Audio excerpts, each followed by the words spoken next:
All right, what's up, everyone? So, one hot topic, or shall we say, the perennial hot topic in Silicon Valley is Elon Musk's tweets. So, for this one, it's all about his tweets related to COVID-19. Interestingly, we've had Twitter and especially other social media sites, YouTube, Facebook, have been taking down people's information in terms of spreading fake news and things like that, which is awesome. They have not taken down any of Elon Musk's tweets, even though some have been considered very controversial by many. It all started several weeks ago when he tweeted that the coronavirus panic is dumb. He's also compared the coronavirus to automobile accidents, which doesn't really make sense because the virus, does spread by person-to-person contact. And he's been trying to keep his Tesla factory open for the past week, despite shelter-in-place directives, and finally has, said they're going to close the factory.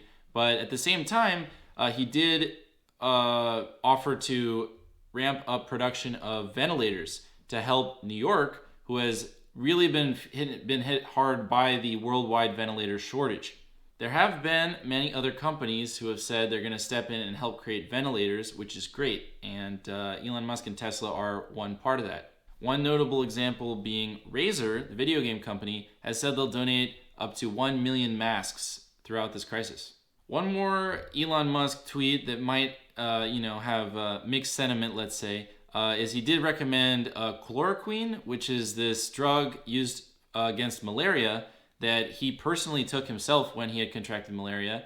It actually has shown some promise for treating COVID, along with other antiviral measures, especially since getting an actual vaccine out may take as many as 18 months.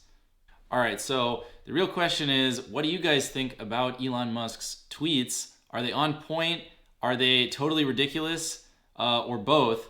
Leave a comment, let us know what you think, and we'll see you next time.